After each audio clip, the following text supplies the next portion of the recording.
সকাল থেকে নিশ্চয়ই টিভির পর্দায় চোখ রেখে দেখছেন যে এই রাজ্যের চার প্রান্তে চারটি জেলায় ইডির টিম নতুন করে ঝাঁপিয়ে পড়েছে।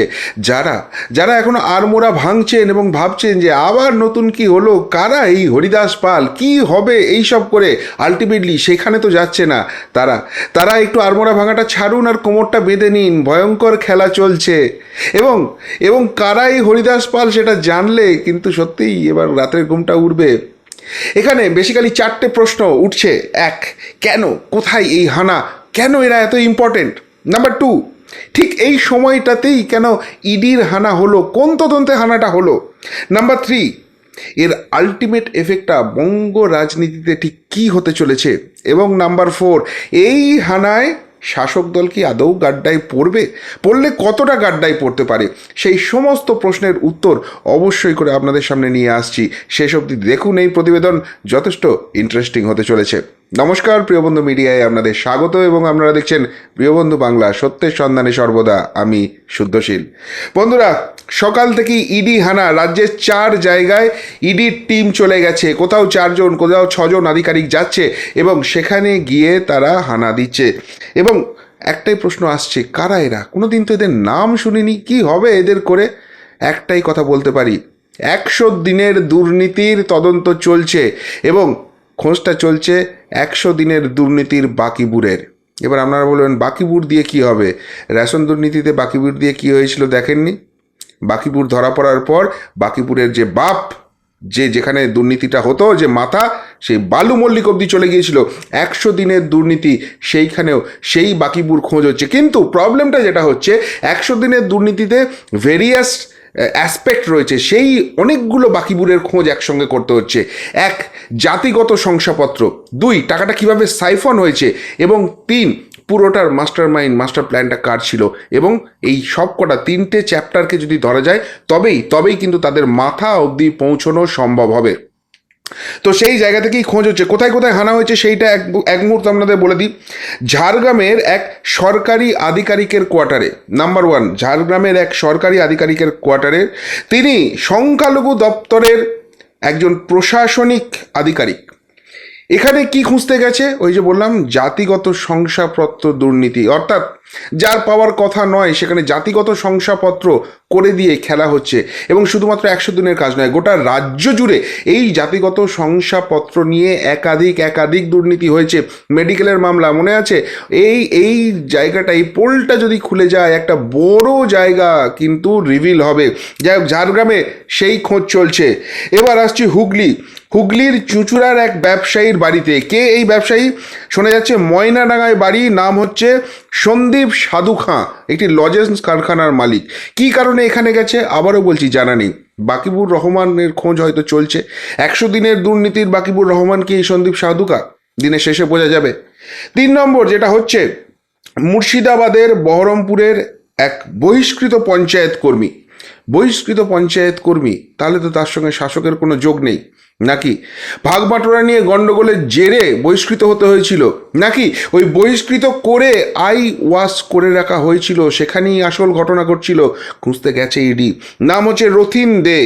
এছাড়া সল্টলেকের একটি আবাসনে সেখানে কে থাকেন? ধনেখালির প্রাক্তন বিডিও এসকে পান। পুরো দুর্নীতিটা কার মস্তিষ্ক প্রসূত? কোথা থেকে নির্দেশ আসতো? তিনি কি জড়িত? কতটা জানেন? সমস্তটা খুঁজতে গেছে ইডি। সুতরাং কোথায় হানা, কেন এরা এত ইম্পর্টেন্ট, নিশ্চয়ই এতক্ষণে আপনাদের সামনে ক্লিয়ার হয়ে গেছে। এবার আসছি নাম্বার 2, ঠিক এই সময়টাতেই হানা কেন? দেখুন, আমরা দেখছিলাম রাজ্যের শাসক দল 100 দিনের দুর্নীতি দিয়ে বিশাল একটা বিপ্লব দেখানোর চেষ্টা করছিল। প্রথমে এই আঞ্চলিক দলটির যে সর্বভারতীয় পদ আছে, সেই সাধারণ সম্পাদক অভিষেক বন্দ্যোপাধ্যায়ের নেতৃত্বে দিল্লিতে গিয়ে দিল্লি কাঁপানো নাকি আন্দোলন হলো।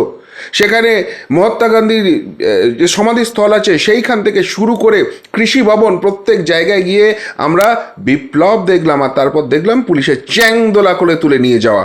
এবং সেই চ্যাংদোলা করে তুলে নিয়ে যাওয়া যে কতখানি এফেক্টিভ ছিল, তারপর দেখলাম তাদের একের পর এক মিথ্যাচার, যে কৃষি ভবনের কোনো ব্যাকগেট নেই, সেই কৃষি ভবনের ব্যাকগেট দিয়ে নাকি তাদের ভয়ে মন্ত্রী পালিয়েছে, অথচ আজ অবধি এই নিয়ে তারা চেপে ধরতে পারলো না, শুধু গোল গোল গোল গোল ঘুরিয়ে যাচ্ছে। যাই হোক, সেইখান থেকে বিপ্লব চলে এলো কলকাতায়।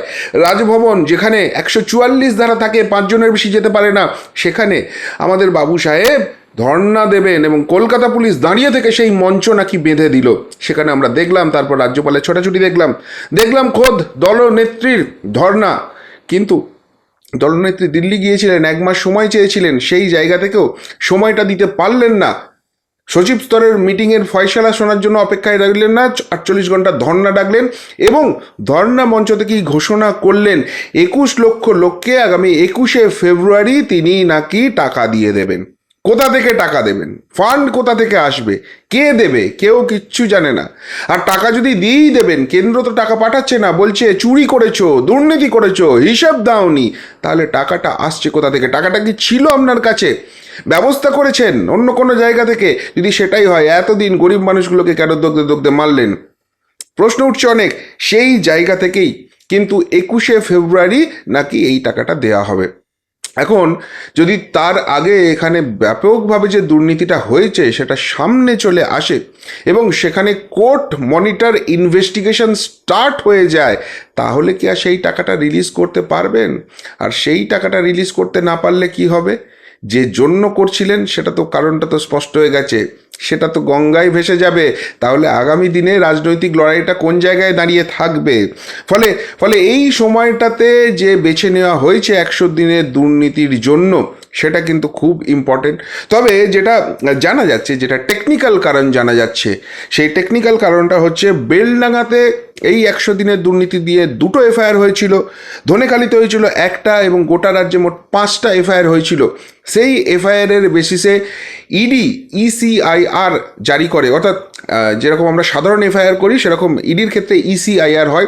সেই ইসিআইআর ভিত্তিতে তারা যখন তদন্ত শুরু করে, এই যে 4টি পয়েন্ট পাওয়া গেছে, পিন পয়েন্ট বলা যেতে পারে, সেইখানে কিন্তু দুর্নীতির আঁতুর ঘর আছে বলে তারা খুঁজে পেয়েছে এবং সমস্ত নথি তথ্য এতদিন ধরে সংগ্রহ হয়েছে, সেগুলো ভ্যালিডেট করা হয়েছে, করে দেখা গেছে যে না না, আমরা ঠিক দিকেই এগোচ্ছি, অনেক কিছু পাওয়ার আছে এবং সেই জন্যই কিন্তু কোমর বেঁধে সকাল থেকে সেখানে হানা চলছে।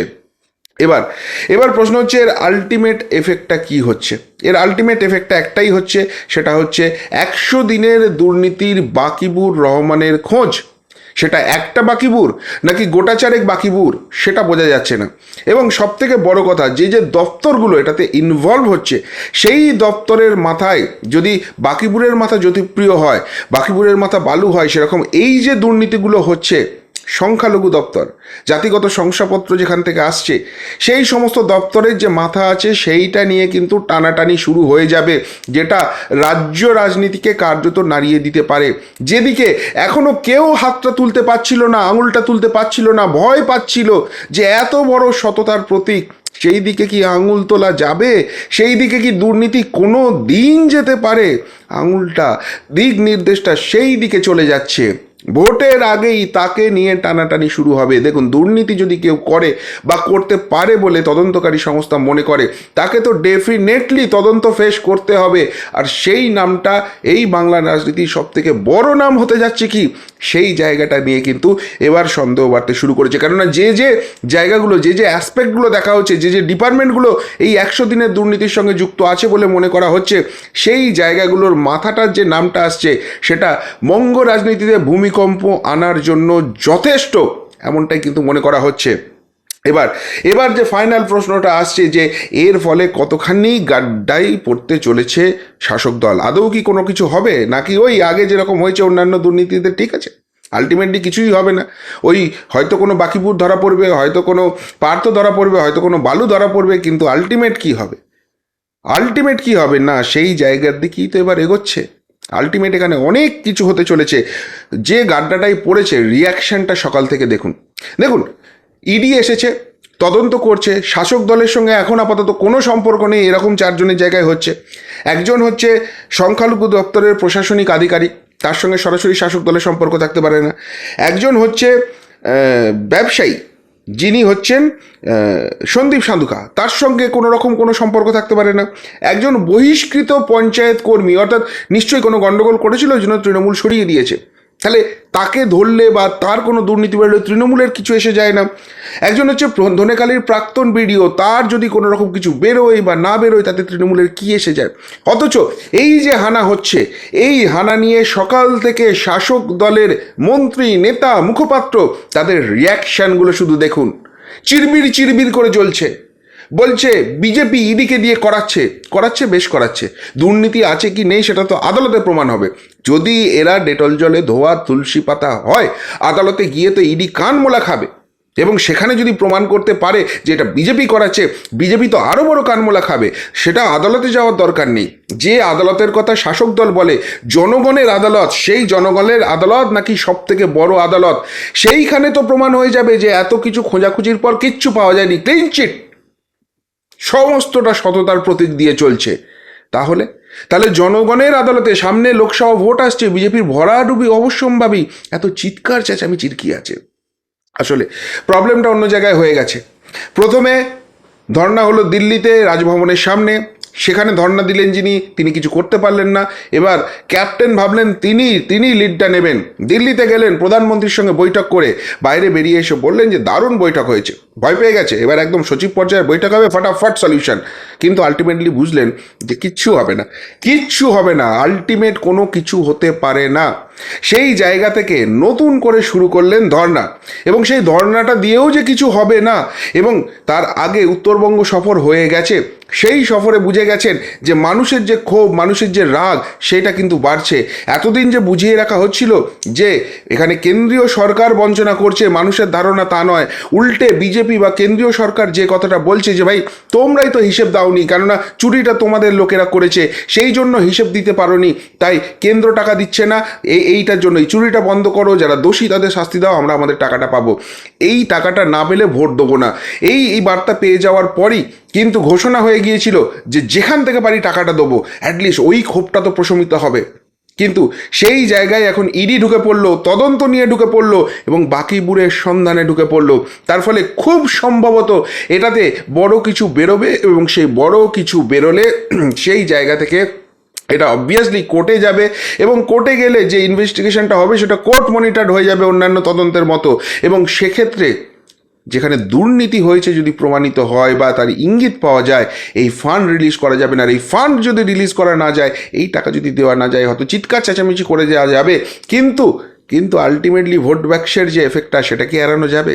ফলে সমূহ বিপদ। আর তাই যারা ভাবছেন যে কে এই এসকে পান, কে এই সন্দীপ সান্ধুকা, কেন এদের বাড়িতে যাচ্ছে, রুকো যারা, সবর করো। গেছে তো ইডি, এবং গিয়ে এর আগে তো অনেক কিছু বার করেছে, আবার একটা কিছু না হয় বার করবে, না হয় করবে না, ইডি অপদার্থ প্রমাণ হবে, হোক না। কিন্তু গেছে যখন, দেখুন ধোঁয়া আছে যখন, নিচে আগুন নেই, এত সহজ। ইডিও জানে না তাদের উপর কী চাপ আছে, পেটাচ্ছে, মেরে ফেলার চেষ্টা করছে। ইডির প্রমাণ করার তাগিদ নেই, তারা যে জায়গাটায় যাচ্ছে সেটা মানে ভুল নয়, তাদের অ্যাজামশন সঠিক আছে। সো একটাই কথা বলবো, রুকো যারা, সবর করো। খেলা তো সবে শুরু হয়েছে। আর এই পরিপ্রেক্ষিতে দিল্লিতে মুচকি হেসে কেউ বা কারা বলছে আর খেলা খেলবে, দেখ কেমন লাগে। আর আপনারা কি বলবেন, উত্তরটা কমেন্ট বক্সে কমেন্ট করে জানাবেন। এখনকার মতো এখানেই শেষ করলাম, ফেরত আসছি নতুন প্রতিবেদন নিয়ে খুব তাড়াতাড়ি। ভালো থাকবেন, সাথে থাকবেন, পাশে থাকবেন। নমস্কার।